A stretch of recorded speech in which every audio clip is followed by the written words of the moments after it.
ఒక వ్యక్తి 12 సంవత్సరాలుగా నిలబడే ఉన్నాడు అంటే మీరు నమ్ముతారా? అది కూడా దైవ దర్శనం కోసం.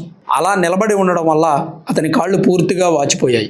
12 సంవత్సరాల నుంచి ఒక్కసారి కూడా కూర్చోలేదు, పడుకోలేదు. ఒకవేళ నిద్రపోవాలి అంటే వేలాడదీసిన చెక్క పలకలో తలపెట్టి నిల్చొనే విశ్రాంతి తీసుకుంటాడు.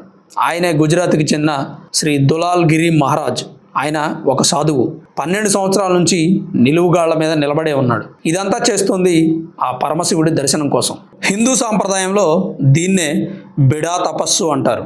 దీర్ఘకాలం నిలబడి ఉండడం వలన ఆయన కాళ్ళు వాపెక్కి రక్త ప్రసరణ సమస్యలు కూడా వచ్చాయి. సాధువులు, స్వామీజీలు దర్శనం కోసం తపస్సులు చేయడం మనం పురాణాల్లో చదువుకొని ఉంటాం, లేదా పాత సినిమాల్లో చూసుంటాం. ఇప్పుడు అది కూడా 2026లో ఇలా చేసే సాధువులు ఉన్నారంటే నమ్మశక్యం కాదు. చాలామంది ఇది ఫేక్ న్యూస్ అని కొట్టిపారేస్తున్నారు. గూగుల్లోనో చాట్‌జీపీటీలోనో చెక్ చేసుకుంటే మీకు కూడా క్లారిటీ వస్తుంది ఇది నిజమే అని.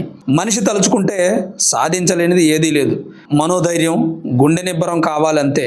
ప్రస్తుతం సోషల్ మీడియాలో ఈ నిలబడి ఉన్న నిలువుగాళ్ల సాధువు వైరల్ అవుతున్నాడు.